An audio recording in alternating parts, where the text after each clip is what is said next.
Bismillahirrahmanirrahim. Para wazir, para amir, mohon izin untuk memulai sambil menunggu peserta yang akan masuk. Kita mulai saja di mukadimah. Semoga nanti teman-teman tuan-puan yang lain yang masuk pas mulai materi begitu ya. Bismillahirrahmanirrahim. Assalamualaikum warahmatullahi wabarakatuh. Innal hamdalillah nahmaduhu wa nasta'inuhu wa nastaghfiruh wa na'udzu billahi min syururi anfusina may yahdihillahu fala mudhillalah wa may yudlil fala hadiyalah. Asyhadu an la ilaha illallah wa asyhadu anna Muhammadan abduhu wa rasuluhu wa la rasula ba'dah. Puji syukur mari sama-sama kita haturkan kehadirat Allah Subhanahu wa taala. Salawat serta salam semoga selamanya selalu terlimpah curah kepada kekasih Allah, yakni Nabi besar Muhammad sallallahu alaihi wasallam, kepada sahabat-sahabatnya, kepada keluarganya dan orang-orang yang setia mengikuti ajarannya hingga akhir zaman. Semoga kita adalah salah satu orang yang setia mengikuti ajaran Nabi sallallahu alaihi wasallam. Alhamdulillah malam ini kajian muamalah kembali hadir untuk menemani malam Ahad tuan dan puan semua. Malam ini adalah lanjutan dari materi pekan sebelumnya. Kita masih akan dibersamai oleh yang terhormat Amir Rizal Muiz melanjutkan materi yang kemarin tentang jalan menuju Allah. Pekan pertama kita membahas tentang memahami tasawuf, dan malam ini kita akan membedah tentang tarekat. Pekan kemarin sudah dibahas bahwa tasawuf sebetulnya adalah perpaduan antara Islam, iman, dan ihsan. Jadi tidak bisa dipisahkan satu sama lainnya. Jadi bukan hanya ihsan saja. Jadi harus ada keterkaitan antara tiga hal itu. Nah, inilah jawaban dari yang ditanyakan oleh Wazir Indra. Anehnya masih saja ada orang yang menganggap tasawuf ini dengan sebelah mata, bahkan mengharamkannya. Padahal tasawuf adalah Islam itu sendiri, Islam, iman, dan ihsannya, saling berkaitan. Malam hari ini kita akan membedah lebih lanjut mengenai bab selanjutnya. Setelah kemarin memahami tasawuf, malam ini kita akan bahas tentang tarekat. Nanti Amir Rizal akan menyampaikan kepada kita semua. Baik, sebelum kita mendengarkan paparan materi tentang tarekat, kita akan dengarkan terlebih dahulu sambutan dari Wazir Indra Hafidhullah selaku penggagas kajian umum muamalah. Kepada Wazir Indra dipersilakan. Baik, terima kasih Sidi Ilham atas waktunya. Baik, Assalamualaikum warahmatullahi wabarakatuh. Asyhadu an la ilaha illallah, asyhadu anna Muhammadar Rasulullah, wala haula wala quwwata illa billah. Puji dan syukur mari kita sama-sama panjatkan kehadirat Allah SWT, yang mana atas rahmat dan karunia kita semua diberikan kesempatan untuk hadir, diberikan nikmat iman, nikmat Islam, dan nikmat kesehatan, sehingga kita bisa mengikuti kajian rutin muamalah online via Google Meet setiap sepekan sekali. Alhamdulillah pada malam hari ini yang saya hormati Amir Rizal sudah hadir selaku narasumber. Terima kasih Amir Rizal kehadirannya. Semoga sehat-sehat dan panjang umur dan lancar rezekinya. Amin ya Allah ya Rabbal Alamin. Salawat dan salam semoga selalu tercurah kepada baginda Nabi Muhammad SAW, kepada keluarganya, para sahabatnya, para tabiin dan kita semua selaku umatnya. Semoga kita semua mendapatkan syafaat yang melahir. Amin ya Allah ya Rabbal Alamin. Yang terhormat tuan-tuan semuanya, terima kasih atas kehadirannya mengikuti kajian Google Meet muamalah online. Dan tema malam hari ini ada tema yang sangat penting, lanjutan dari kemarin, yaitu tentang tarikat. Dan perlu kita ketahui bahwa tarikat ini adalah sebuah jalan yang sudah dilakukan oleh para wali-wali Allah yang bersanad dari guru ke guru, nyambung sampai kepada baginda Nabi Muhammad SAW.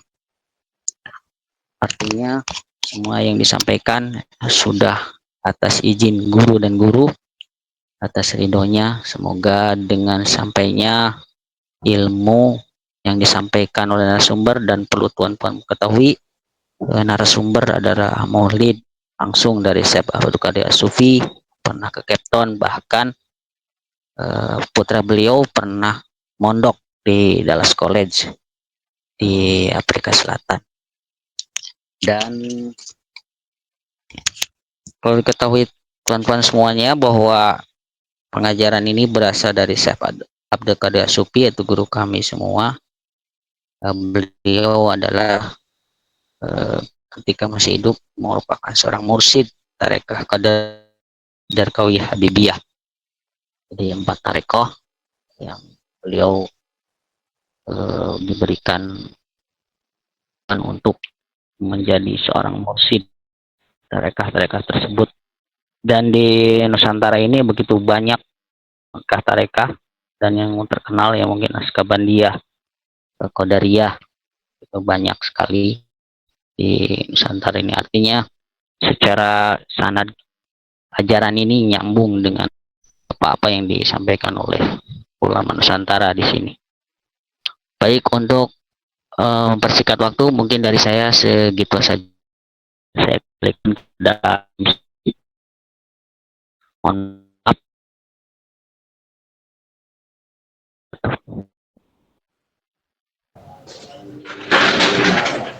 Bismillah, terima kasih Wazir Indra atas sambutan yang diberikan. Ini mohon maaf ya, saya sedang di luar ruangan, jadi ada suara-suara lain selain suara saya kalau buka mic. Baik, kita akan segera mendengarkan materi dari Amirul Muiz dengan tema besar Jalan Menuju Allah, dengan subtema yang akan kita bahas lebih dalam malam ini, yakni tentang tarekat. Kepada yang terhormat Amir Rizal, dipersilakan.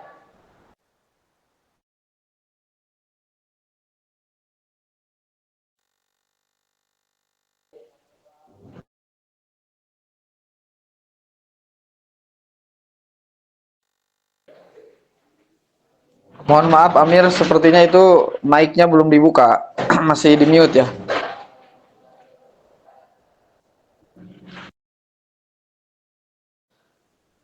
Tidak masuk suaranya Amir, karena mikrofonnya belum ditekan. Yang yang gambar itu, gambar mikrofon.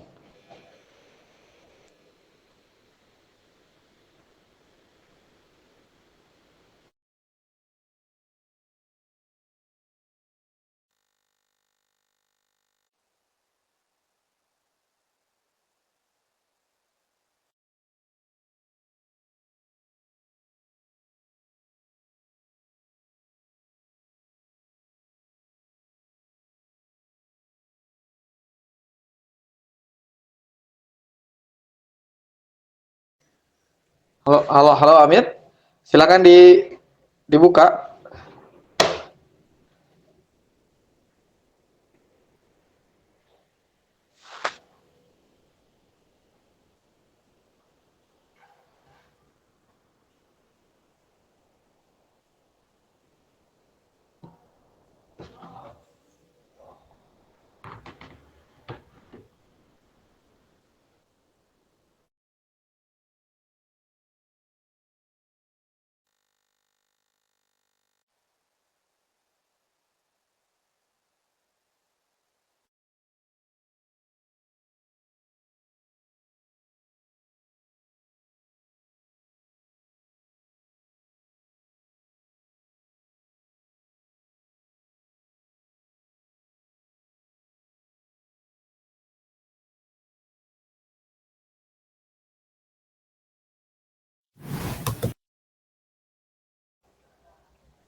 Ya, Assalamualaikum warahmatullahi wabarakatuh. Waalaikumsalam warahmatullahi Waalaikumsalam wabarakatuh. warahmatullahi wabarakatuh. Alhamdulillah wa syukurillah. Teman-teman sekalian, maaf tadi ada soal-soal teknikal. Sekarang saya masuk melalui akun lain ini. Ya, dan mohon maaf kalau ada soal-soal yang sifatnya teknikal ini. Kadang-kadang ya biasalah ya kan, gitu kan, gitu. Assalamualaikum warahmatullahi wabarakatuh. La haula wala quwwata illa billahil azim. Asyhadu an la ilaha illallah, asyhadu anna Muhammadar Rasulullah, la haula wala quwwata illa billahil azim. Tuan-tuan, para amir, para wazir yang saya hormati, terima kasih kita udah mendiskusikan hal-hal yang menurut saya sesuatu yang setiap orang bagi yang mau itu wajib lah untuk melakukan ini. Saya koreksi dulu tadi ya, yang disampaikan oleh Wazir Indra, bahwasanya saya sebenarnya bukan murid langsung Syekh Abdul Qadir gitu. Karena itu masalah kita sebetulnya, karena hubungan dengan Syekh Abdul Qadir ini kan jauh gitu. Walaupun saya 3 kali ke Cape Town, pada saat di sana ketemu dengan Syekh Abdul Qadir gitu ya, tetapi saya tidak mendapatkan pengajaran langsung untuk itu. Mungkin yang paling bisa disebut sebagai murid langsung Syekh Abdul Qadir adalah Amir Jaim Saidi ya. Tetapi saya udah sampaikan kemarin bahwasanya memang kondisinya begitu. Kita pahami bahwasanya kita ini ada sedikit masalah yang berkaitan tentang proses transformasi pengajaran ini kepada murid-muridnya, terutama yang di Indonesia gitu. Karena ajaran tasawuf ini adalah sesuatu yang sifatnya memang harus bisa disebutkan adalah kita harus melakukannya dengan sangat serius, dengan kompetensi yang baik gitu. Nah, oleh karena itu saya udah sampaikan sebelumnya bahwasanya saya memberanikan diri untuk mendiskusikan hal ini karena menurut saya ini penting dan nggak ada yang ngambil, maka saya ambil aja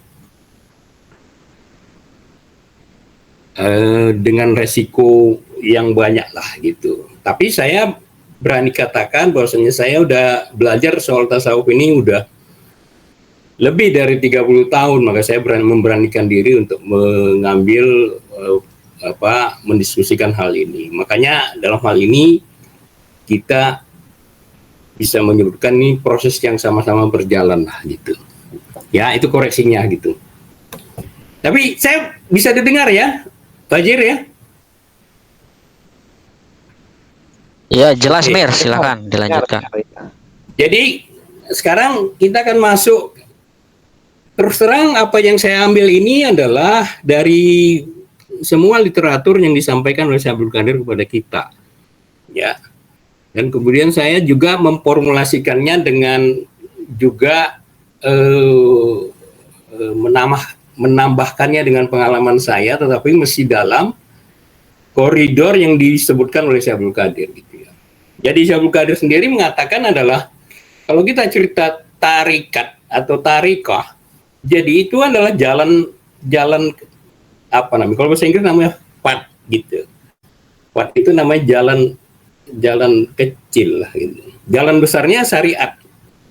Jalan kecilnya adalah tarikat gitu.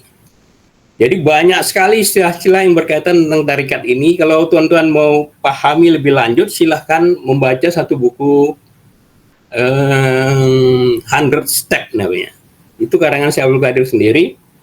Itu banyak sekali menjelaskan tentang istilah-istilah apakah itu syariat, apa itu tarikat, apa tarikon, apa itu hakikat, apa itu makrifat, apa itu Islam, apa itu iman, apa itu ihsan, apa itu zikir, apa itu pikir, himmat, tahali, tajali, makom dan seterusnya. Itu ada 100 penjelasan yang berkaitan tentang tasawuf dan tarikat.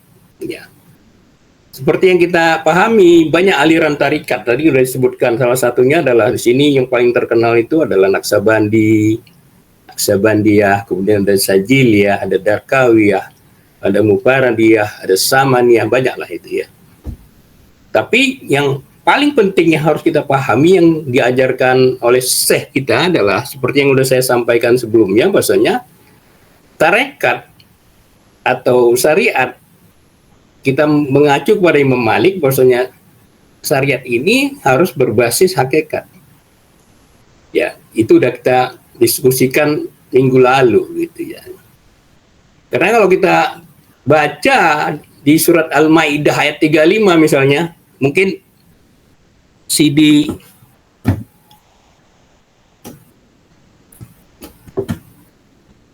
Ilham boleh bacakan? Ada bawa Quran?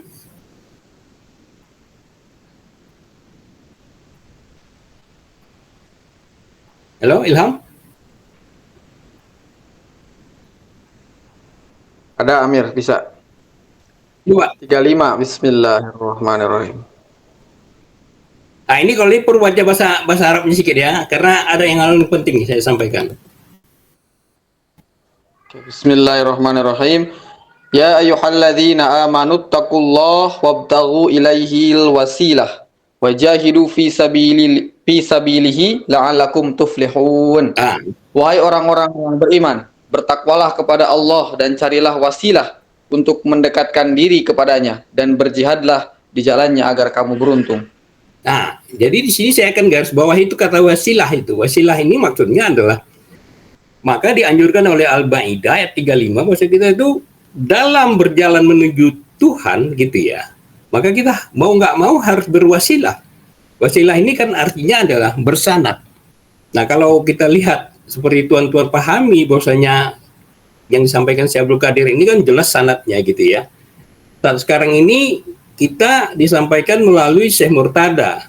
Kemudian Syekh Abdul Qadir mendapatkan ini melalui Syekh Al Habib ya. Kemudian di atasnya itu banyak lagi, kemudian ada Syekh Darkawi.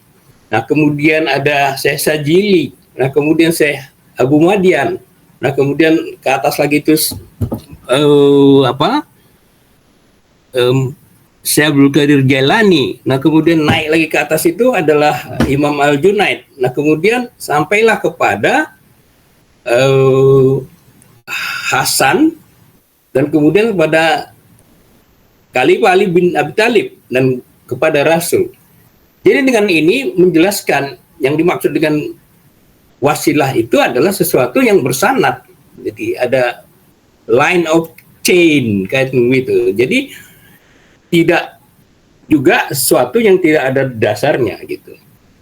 Nah, oleh karena itu adalah kebanyakan yang harus kita pahami adalah tarikat ini harus kita upayakan adalah bagaimana dia merupakan ada sanad yang khusus ke atas sana gitu.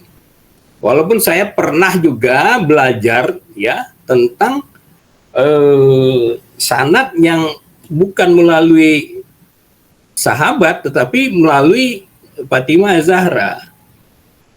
Ya, ada. Saya pernah belajar itu, dan itu melalui Fatimah Zahra adalah dan kemudian langsung kepada Rasulullah SAW. Jadi, tapi itu nggak usah kita persoalkan. Yang penting yang harus kita pahami adalah bahwasanya segala sesuatu ini harusnya bersanad gitu ya. Nah, kemudian seperti yang sudah kita diskusikan kemarin, bahwasanya tarikat ini berujung kepada yang kita sebut adalah bagaimana caranya kita itu ma'rifatullah, mengenal Allah. Kemudian Syekh Abdul Qadir menjelaskan kalau kita cerita tentang tarekat yang berujung kepada ma'rifatullah, tapi harus dipahami bahwasanya tarekat ini jalan. Nah, kalau kita bicara tentang jalan, kata Syekh Abdul Qadir adalah kita bicara tentang sabil, sabilillah, fisabilillah. Syekh mengatakan bahwasanya sabil itu akar katanya adalah hujan. Jadi hujan itu datang, kalau kita lihat karakteristik hujan itu kan datang dari sesuatu yang nggak ada ya. Nah, kemudian menguap, air yang menguap kemudian menjadi awan, kemudian menjadi hujan, kemudian menghilang lagi menjadi air. Jadi satu siklus gitu ya. Yang terjadi pada saat hujan itu datang, adalah munculnya rumput-rumput, munculnya bunga, munculnya makanan gitu. Jadi dengan perkataan lain, karakteristiknya adalah hujan itu akan memberi wa ma arsalnaka illa rahmatan lil alamin itu. Ya, segala sesuatunya adalah kembali menjadi rahmat. Nah, kalau oleh karena itulah adalah kalau misalnya kita cerita tarikat atau kita cerita tasawuf, harusnya kita memahami bahwasanya tasawuf itu memberikan hujan yang memberikan manfaat.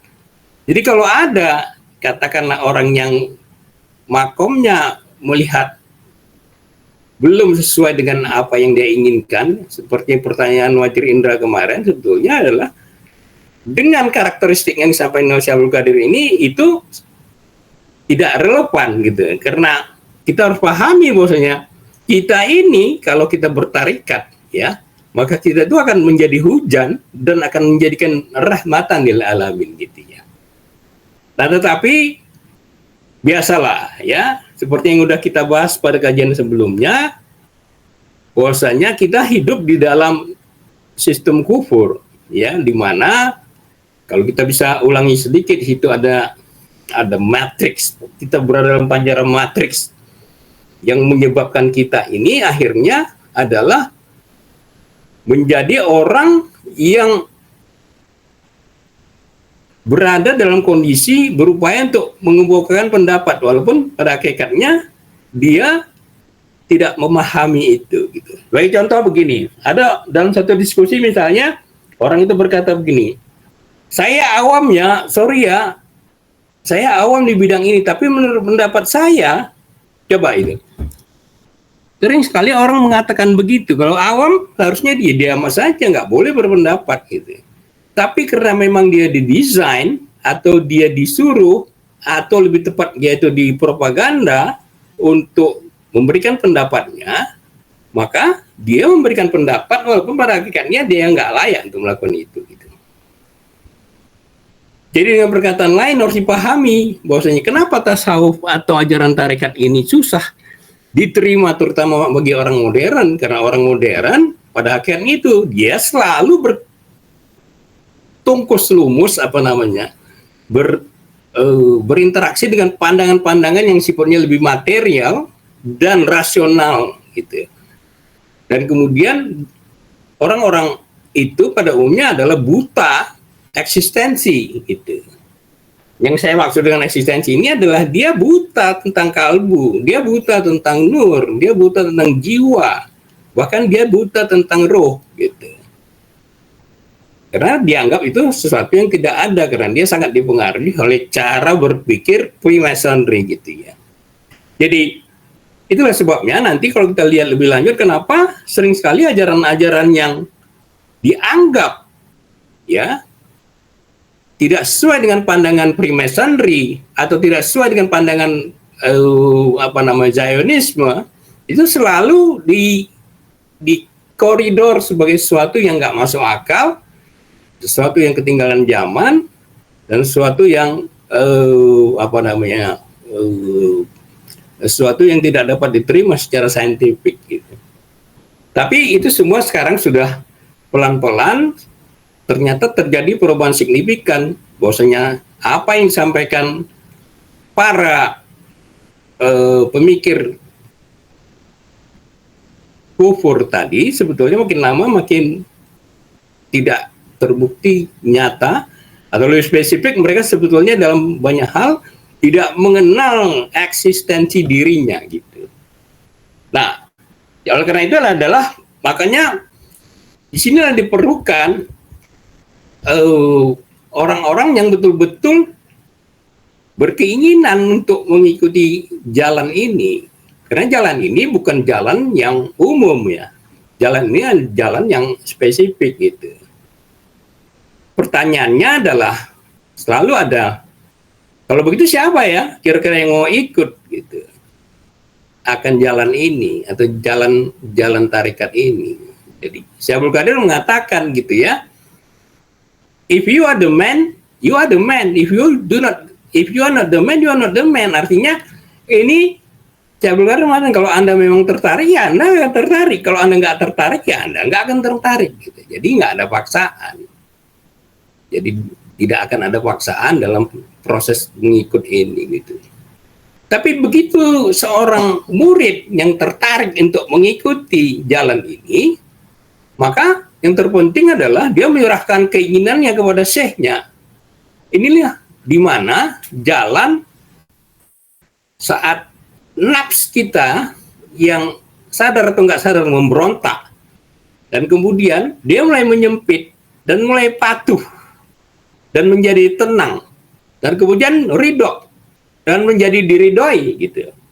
Itu sebabnya nanti kalau misalnya kalau orang tasawuf atau orang tarekat pada umumnya akan paham benar jalan itu adalah salah satu jalannya adalah bagaimana membuat nafs yang selama ini mendua atau kita sebut sebagai nafs yang kita sebut sebagai nafs amarah, yang kemudian ditransformasikan menjadi nafs lawamah, mulhamah, dan akhirnya mutmainah gitu.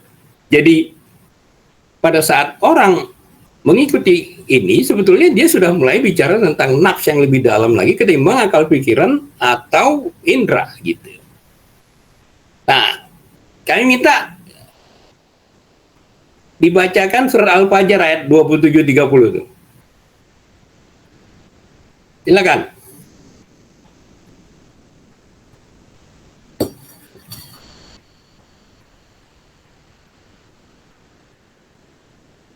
Ilham, itu di Ilham.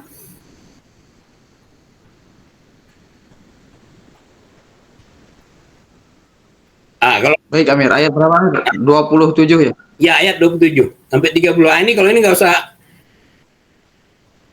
Bismillahirrahmanirrahim. Wahai jiwa yang tenang, kembalilah kepada Tuhanmu dengan hati yang ridho dan diridhoinya. Maka masuklah ke dalam golongan hamba-hambaku dan masuklah ke dalam syurgaku. Jadi ayat ini selalu dibahas menjadi bahagian dari proses transformasi nafs kita gitu. Jadi ya yaitu nafsun mutmainah yang disebutkan adalah hai nafsu yang tenang, kembalilah engkau kepada Tuhanmu gitu ya. Kembali kepada Tuhanmu dengan ridha ya, radiyatam mardiyah gitu kan. Jadi ridha. Jadi dengan perkataan lain, kalau kita mau diridhoi maka kita harus tenang. Kalau kita mau jadi tahapannya adalah mulai dari tenang atau mutmainah gitu.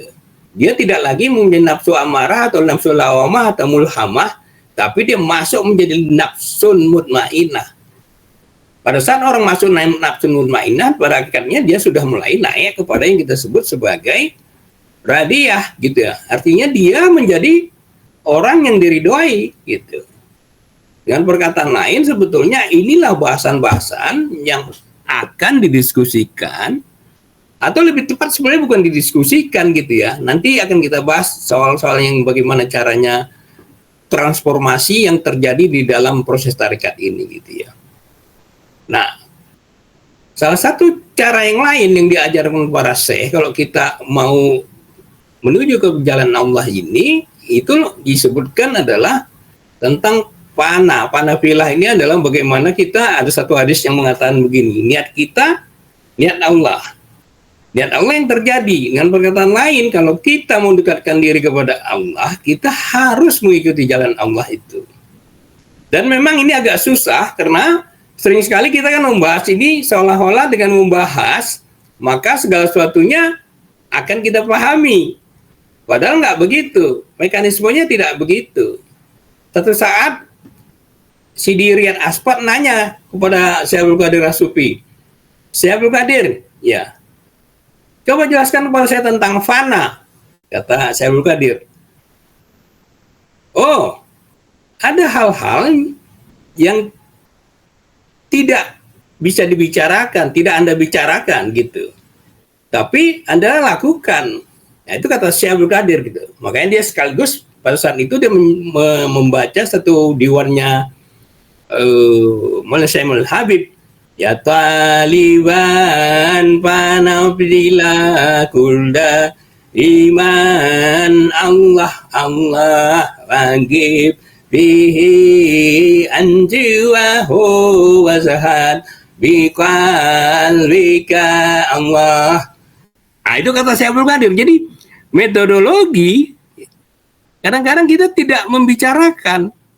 Karena begitu kita membicarakan, sebetulnya kita menyempitkan logika realitas itu gitu. Karena pada hakikatnya banyak hal yang tidak bisa ditampung oleh logika realitas itu gitu. Itulah sebabnya maka nanti kalau kita lihat sering sekali pada saat cerita-cerita tarekat ini itu disampaikan melalui cerita. Dia tidak disampaikan dengan model metodologi seperti metodologi ilmiah gitu. Misalnya sebagai contoh, jadi satu saat Syekh Ahmad Al-Badawi itu kalau Anda lihat di dalam buku wirid kita itu ada satu di bawah Syekh Darkawi itu ada yang namanya Syekh Ahmad Al-Badawi. Pada saat itu murid-murid Syekh Ahmad Al-Badawi ini karena beliau sudah tua, mereka biasalah kadang-kadang kan ngomong ya kira-kira nanti kalau Syekh Ahmad Al-Badawi ini nggak hayat lagi, siapa ya kira-kira yang akan jadi penggantinya, gitu kata omongan itu kan gitu. Nah, Syekh Ahmad Al-Badawi mendengar itu dan dia marah dalam pengertian tuh mendidik begitu ya. Kemudian dia marah dan kemudian dia kumpulkan semua murid-muridnya. Apa yang kalian lakukan? Coba ini, zawiyah ini tolong bersihkan gitu. Gitu kan? Para muridnya bersihkan lah gitu karena syekhnya mengatakan begini. Nah, kemudian sudah itu dia datang lagi. Apa ini? Belum bersih. Bersihkan lagi katanya. Sampai 3 kali dia mengatakan itu. Sampailah Syekh Muhammad Al-Arabi itu dengan hati yang terbuka, dia kemudian tertunduk dan kemudian menyapukan jenggotnya ini ke lantai gitu. Jadi seperti menyapu dengan jenggotnya. Pada saat itu Syekh Al-Badawi paham bahwasanya inilah nanti penggantiku. Dan nyatanya memang dialah penggantinya. Karena dia apa? Dia fana. Dia tidak lagi memikirkan egonya, dirinya. Tapi dia mengikuti apa yang dibilang syekhnya. Apapun yang dibilang syekhku adalah demi kebenaran. Gitu. Jadi lihat itu. Jadi cara itu sebetulnya adalah cara yang diajarkan melalui yang kita sebut sebagai bukan melalui rasionalisasi gitu ya. Bukan hanya sekedar cakap saja. Tetapi melalui tindakan langsung gitu. Itu sebabnya kata para syekh kita disebutnya jalannya bukan dengan rasionalisme tetapi dengan hal. Hal itu adalah sesuatu yang terjadi tanpa ketergantungan atau usaha yang muncul dalam hati kita. Misalnya begini, kita kadang-kadang kan mau pergi ke suatu, lihat orang, itu kasihan banget ya orang itu ya. Dalam hati muncul seperti itu kan gitu ya. Tapi aku kasihlah gitu ya. Nah kemudian rasio masuk aku lagi nggak ada duitnya. Aduh udahlah nggak usah kasih. Lihat itu. Selalu ada begitu.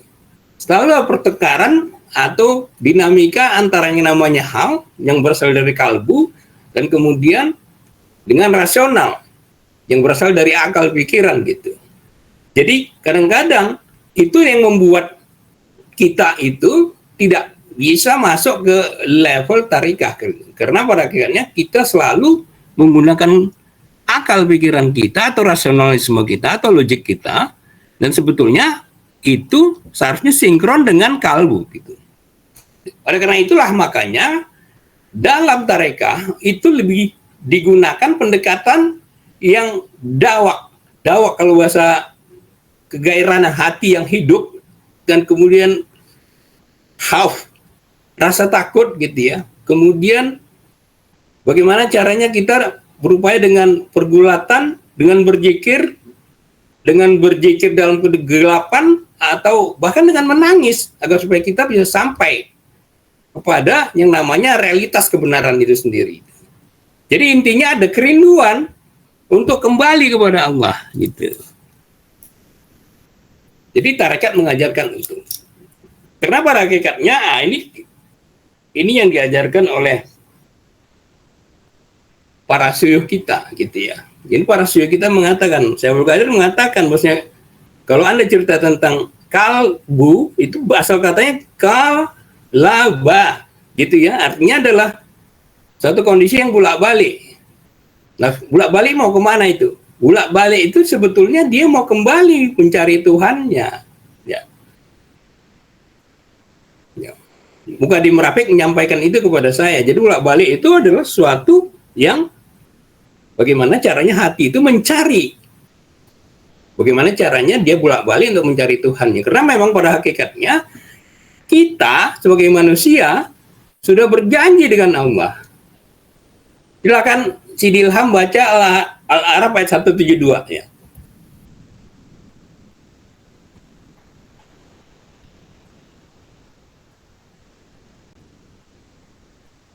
Sidi Ilham.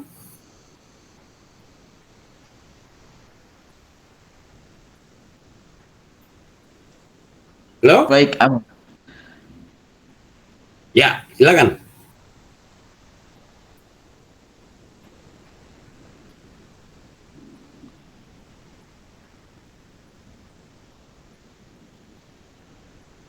Bismillahirrahmanirrahim. Dan ingatlah ketika Tuhanmu mengeluarkan dari sulbi anak cucu Adam keturunan mereka, dan Allah mengambil kesaksian terhadap roh mereka seraya berfirman, bukankah aku ini Tuhanmu? Mereka menjawab, betul, engkau Tuhan kami. Kami bersaksi agar di hari kiamat kamu tidak mengatakan sesungguhnya ketika itu kami lengah terhadap ini. Jadi secara fitrah, bahwasanya Allah itu, kita ini, roh kita sebetulnya udah bertemu dengan Allah. Nah, ini akan menjadi pegangan bagi para orang tarekat gitu. Alastu bi rabbikum katanya, bukankah aku ini Tuhanmu? Oh lu, ya kita sebutkan. Betul, engkau itu Tuhan kami. Jadi dengan perkataan lain, kita secara fitrah memang sudah bertemu dengan Tuhan kita. Dan inilah yang akan merasa punya kerinduan untuk kembali kepada Tuhan kita itu sendiri gitu. Jadi dengan perkataan lain, hakikatnya kita sudah pernah bertemu dengan Tuhan kita gitu. Nah, itu soal-soalnya akan dibahas dalam tasawuf atau dalam tarekat gitu. Tapi lebih spesifik yang seperti yang saya sampaikan di awal kemarin adalah man arafa nafsahu faqad arafa rabbahu la haula wala quwwata illa billahil azim. Jadi sebetulnya adalah makin kita mengenal diri kita secara total, maka kita itu memahami bahwasanya kita ini adalah sangat potensial menjadi makhluk terpuji, ya. Kita ini manusia adalah makhluk yang paling luar biasa yang diciptakan Allah untuk menjadi manusia yang terpuji. Ya. Dalam bahasa Syekh Abdul Qadir itulah yang disebut dengan the man of Allah gitu ya. Rijalallah katanya kan gitu, the man of Allah. Kenapa? Ya karena memang kita sudah pernah ketemu gitu. Jadi tinggal mencari jalan pulang. Ya. Nah sekarang pertanyaan, gimana caranya? Tarekat mengajarkan at-tarikah kulu adab. Jadi Anda menemukan, Anda menyaksikan, Anda memilikinya. Melalui apa? Adab.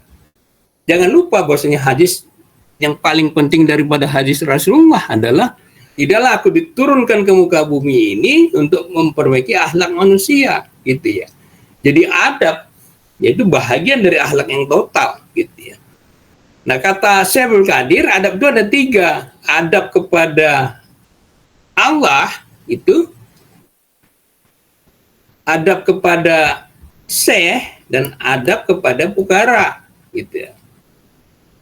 Itu adab yang disampaikan oleh Syekh Abdul Qadir. Jadi adab kepada Allah itu ada 3. 1, melaksanakan yang wajib. Yang kedua, melaksanakan yang nawafil atau yang tambahan gitu ya, seperti sholat tahajud, memahami Al-Quran, melakukan wirid, membaca Diwan, dan kemudian membaca Asmaul Husna. Dan yang ketiga adalah murakabah. Murakabah itu menyebut Ismul Ajim gitu ya. Jadi rahasia menyebut nama Allah itu ternyata ada rahasianya. Semakin banyak kita menyebutnya dengan sepenuh perhatian, dengan ketenangan, maka dia akan tersiba rahasia di dalam nama Allah itu. Gitu. Jadi Syekh Al-Baituri menyatakan bahwasanya rahasia daripada murakabah ini kan sebenarnya memperhatikan dengan sepenuh perhatian, ya. Fokus dengan sepenuh perhatian adalah musyahadah. Musyahadah itu artinya nanti akhirnya kita berujung kepada menyaksikan gitu. Jadi kata Syekh Abdul Qadir, 3 hal ini adalah adab kita kepada Allah. Jadi yang wajib, yang sunnah, diperbanyak yang sunnah, dan kemudian murakabah gitu ya. Nah kemudian adab yang kedua adalah adab pada Syekh, kata Syekh Abdul Qadir ini. Jadi adab pada Syekh itu ada 3 bagian. Yang pertama adalah amal. Jadi bagaimana kita itu melakukan pelayanan ketaatan tanpa penilaian kepada Syekh kita. Jadi kita percaya sebagai murid kita itu adalah seperti mayit di tangan orang yang menyelenggarakan pemandian mayit gitu. Jadi kita ikut aja. Dalam pengertian bahwa kita yakini bahwa Syekh kita ini adalah sedang menjalankan yang benar dalam rangka menghancurkan atau mentransformasikan nafs saya supaya saya itu mempunyai kapasitas untuk kembali kepada Tuhan saya. Jadi itu ada kepada Syekh. Yang kemudian ada kepada Syekh itu juga kata Syekh Abdul Qadir adalah hal. Jadi kita merasakan keadaan Syekh kita pada saat dia berzikir. Ya, inilah pentingnya nanti kita kembalikan bahwasanya bagaimana pentingnya kalau kita cerita tentang tarekat, maka orang yang bertarekat itu harus keep company. Nanti kita bahas di belakang gitu. Keep company harus berjamaah gitu ya. Harus setiap saat atau sering berjumpa gitu dengan syekhnya gitu. Jadi dia memperhatikan bagaimana syekhnya itu berzikir, bagaimana syekhnya itu berpikir, dan bagaimana syekhnya itu berhimmah gitu ya. Jadi ikuti dia dalam kerinduan pada Rabbnya itu. Ikuti dia pada saat dia memberikan penjelasan tentang Rabbnya itu. Itu adab kita kepada Syekh gitu. Dan kemudian makom. Jadi Syekh itu harus kita pahami adalah makomnya adalah di dalam surah Yasin gitu. Kami mohon Sidi Ilham silakan baca surat Yasin ayat 20 dan 21.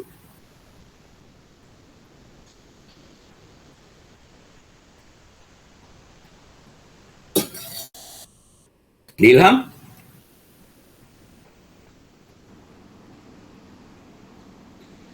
Bismillahirrahmanirrahim. Lagi makan nasi goreng. Ikutilah orang yang tidak meminta imbalan kepadamu, dan mereka adalah orang-orang yang mendapat petunjuk. Dan tidak ada alasan bagiku untuk tidak menyembah Allah yang telah menciptakanku, dan hanya kepadanya lah kamu dikembalikan. Jadi makom. Jadi dengan perkataan lain kita pahami bahwasanya para syekh kita itu dia adalah orang yang tidak meminta balasan karena dia sudah mendapatkan balasannya langsung daripada Allah gitu. Itu salah satu bentuk makam yang harus kita pahami.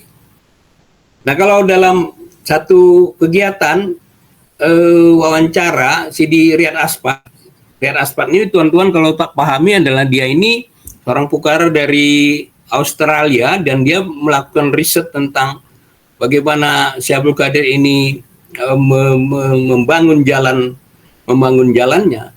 Dalam salah satu wawancaranya Syekh Abdul Qadir tanya begini, Syekh Abdul Qadir, dapatkah Anda memberitahu kami tentang bagaimana sebenarnya karakteristik guru Anda itu? Maulana Syekh Halbib. Syekh Abdul Qadir menjawab begini, ketika Anda bersamanya, dia mengingatkan Anda tentang Allah. Gitu. Jadi saat Anda melihat dunia atau krisis dunia, seharusnya itu nggak Anda lihat. Harusnya Anda lihat kembali, dia mengingatkan kita tentang Allah. Jadi itulah makam syekh. Jadi semakin sering kita kalau melihat seseorang yang selalu mengingatkan kita kepada Allah, bukan kepada yang lain, maka sebetulnya itulah makom daripada seorang syekh gitu ya. Dan itu bagian dari adab. Jadi kita tahu bahwasanya adalah semakin sering orang membicarakan hal-hal yang sifatnya membalikkan segala sesuatunya kepada jalan Allah, sebetulnya itulah orang-orang yang dapat petunjuk itu. Dan kemudian biasanya kalau kita udah cinta kepada syekh, artinya kita mengikut dia dengan logik, dengan menyeluruh, artinya kita melebur ke dalam cinta kepada Rasul. Karena hakikatnya syekh sedang mengikuti Rasul. Dan Rasul, hati Allah, hati Rasul, ya kan? Pada hakikatnya Rasul adalah merupakan jalan, membawa jalan keselamatan agar supaya kita itu mengikuti Allah. Jadi logikanya begitu, gitu ya. Dan kemudian saya juga mengatakan adab, ada 3 adab kepada sesama pukara. Jadi upayakan pada saat kita sesama pukara, maka yang paling penting adalah melayani pukara yang lain, gitu. Nah, ini soal yang harus dipahami sebagai satu jalan. Jadi kan kita tahu pahami tadi bahwasanya jalannya adalah at-tariqatul adab. Salah satu adab kita kepada fukara adalah dengan kita melayani mereka, memberikan ketenangan buat mereka, memberikan jalan terbaik buat mereka. Jadi kita lebih memikirkan mereka, melayani mereka ketimbang diri kita sendiri gitu. Itu adab pada fukara misalnya. Karena adab yang kedua kata Syekh adalah bercerminlah kepada pukara, karena pukara itu adalah cerminan kita. Jadi pada saat kita melihat pukara itu adalah bermasalah, pada hakikatnya kita yang bermasalah gitu. Pada saat kita itu marah kepada pukara yang lain, pada hakikatnya kita sebetulnya yang belum mampu menahan marah kita gitu. Jadi pukara itu cerminan kita gitu. Nah kemudian yang ketiga, adab pada pukara itu adalah begitu kita paham melihat pukara itu, lihatlah syekhnya gitu. Jadi jangan lihat pukaranya, lihatlah dia sedang berproses menuju syekhnya gitu. Nah, jadi dengan perkataan lain adalah harus dipahami manakala orang sudah masuk ke dalam tarekah ini, tidak ada lagi yang mengatakan bahwasanya dia ini menjadi spesifik, bahkan seperti yang kita pahami di awal adalah mereka ini jauh daripada muamalah. Ya, Syekh Abdul Qadir secara spesifik mengajarkan itu. Bahwasanya oke, Anda dekat kepada Allah, tapi yang terpenting lagi Anda adalah adin al-muamalah. Anda harus melakukan amal untuk melayani, untuk memberikan amal soleh kepada orang lain, menjadi rahmatan lil alamin. Jadi tidak ada seharusnya kalau ini dipahami dan diamalkan dengan benar, maka gerakan kita ini adalah satu gerakan yang akan menjadi rahmatan lil alamin gitu ya. Jadi tidak gerakan yang eksklusif sifatnya gitu. Tuan-tuan sekalian yang saya hormati, sekarang saya sampai pada yang terakhir, metodologi ihsan ya. Nanti sudah itu kita akan diskusi lebih banyak. Jadi Syekh Abdul Qadir mengatakan adalah metodologi ihsan itu ada 3 aturan. Yang pertama adalah keep company. Ah, ini yang jadi soal buat kita. Jadi kita harus berkumpul sebetulnya. Berkumpul bersama syekh, berkumpul bersama fukara, berkumpul bersama para amir. Ini yang paling susah buat kita lakukan. Jadi dalam pengalaman Syekh Abdul Qadir, dia itu saat berguru, dia itu tinggal bersama syekhnya. Ya. Kemudian Syekh Abdul Qadir juga mencontohkan pada saat di Cape Town itu, dia berada di satu rumah tertentu dan dia tinggal bersama fukara. Ada 10 fukara, anak-anak muda itu tinggal di rumah Syekh Abdul Qadir. Jadi ini jadi masalah buat kita karena kita tidak keep company, gitu ya kan? Padahal saya mengajarkan agar supaya itu keep company gitu. Jadi keep company ini adalah bahagian dari ilmu Jadi dalam tasawuf atau dalam tarekah ini ilmu itu bukan dikabarkan, ya kan? Tapi ilmu itu pada hakikatnya adalah disambungkan. Jadi ini kembali ke metodologi awal daripada amal ahlul Madinah. Amal ahlul Madinah itu metode paling awal yang paling efektif itu adalah dengan meniru. Jadi kalau kita melihat ada orang yang kita hormati, sangat baik, cara berpikirnya luar biasa, cara dia menghadapi masalah mantap, dan kemudian cara dia itu melakukan suatu relasi yang kaitan dengan ablum minallah dengan ablum minanas itu baik, maka sebetulnya kita ada kecenderungan luar biasa untuk meniru. Pada saat kita tuh berkumpul bersama, itu yang mungkin terjadi. Ya, jadi ilmu itu bukan dikabarkan.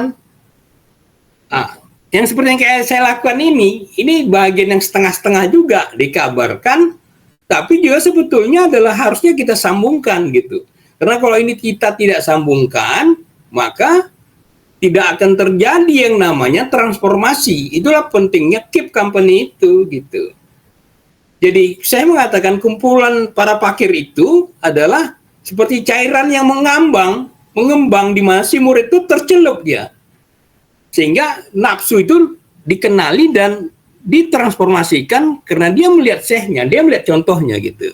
Itu dia.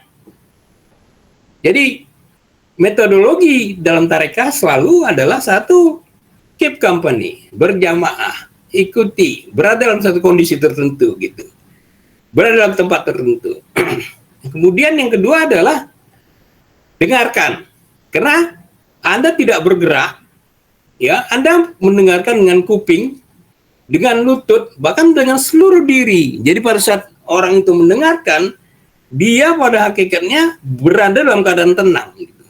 Ini satu hal yang susah juga, karena kenapa?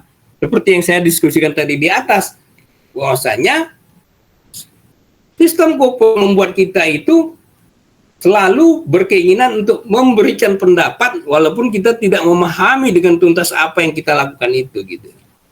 Bukan kita tidak boleh berpendapat, tetapi jangan pendapatmu itu menjadi yang kita sebut sebagai kontrol atas dirimu gitu. Nah, oleh karena itulah sebetulnya dalam metodologi yang disampaikan oleh Syekh Abdul Qadir ada yang namanya sebaiknya kita tuh hadir gitu. Karena hadir itu ya terjadi pada saat kita berkumpul bersama gitu. Jadi kata saya mengatakan berkumpul bersama itu sebenarnya kegiatan intelektual gitu ya. Dia bukan kegiatan yang sifatnya tidak intelektual, karena pada saat kita berkumpul bersama kita bisa melihat orang, kita bisa membandingkan, bisa berinteraksi dan seterusnya gitu ya. Dan pada saat Syekh memberikan nasihat, itulah kegiatan yang ekstasi yang sifatnya bisa membuat kalbu kita itu berdenyut gitu. Kalbu kita itu merasa luar biasa apa yang disampaikan Syekh ini memang memberikan inspirasi sehingga kita itu tertarik untuk melakukan perubahan signifikan terhadap diri kita gitu ya. Dan kemudian pada saat kita itu berada di dalam keep company itu, maka kita diminta untuk sama ya, untuk tenang. Jadi kegiatan tiga hal itu, baik itu yang kita sebut sebagai berkumpul bersama para syekh, ada seorang syekh yang memberikan nasihat, nah kemudian ada orang yang mendengarkan, maka pada saat itu itulah saat yang kita sebut sebagai kehadiran total. Kemudian pada saat itu terjadi terus-menerus, Syekh Abdul Qadir mengatakan terjadilah proses perubahan kimiawi. Maka tiba-tiba kita berubah gitu. Jadi satu contoh yang disampaikan oleh Syekh Abdul Qadir begini. Jadi pada saat Syekh Abdul Qadir ini berguru dengan Maulana Syekh Muhammad Habib, maka dia kan bersama para pukarannya. Nah kemudian satu saat tertentu Syekh Abdul Qadir ini diminta untuk menggantikan Syekhnya untuk bicara. Begitu Syekh Abdul Qadir bicara, nah kemudian para murid-murid yang lain mengatakan begini, lihat itu, Syekh Abdul Qadir itu persis hampir sama dengan Maulana Syekh Muhammad Habib. Jadi terjadilah di situ proses penyambungan Nah kemudian terjadi proses transformasi. Jadi selama 2 tahun, Syekh Abdul Qadir bersama Syekh Mullah Habib, kalau saya nggak silap begitu, maka terjadi proses persamaan kimiawi yang akhirnya terjadilah yang kita sebut sebagai transformasi terjadi gitu. Jadi betul-betul luar biasa, dan kalau kita pahami lagi, maka balik lagi seperti yang kita ingin katakan adalah disitulah perlunya order and location. Tentu itu menjadi sesuatu yang harusnya kita pikirkan bersama gitu. Nah kemudian metodologi yang ketiga, amalkanlah apa yang Anda dengar gitu. Jadi ada satu penjelasan disebutkan begini, lakukan yang Anda tahu maka Allah akan beritahukan sesuatu yang Anda tidak tahu gitu. Jadi melakukan apa yang Anda dengar dalam proses Anda berjamaah bersama atau mengikuti saya dalam satu jamaah yang bersama, kemudian terjadi proses mendengarkan, dan kemudian terjadi proses berkumpul bersama, kemudian ada kegiatan yang kita sebut sebagai kegiatan intelektual, kegiatan ekstasi, dan kegiatan mendengarkan, maka pada saat itu amalkanlah itu gitu.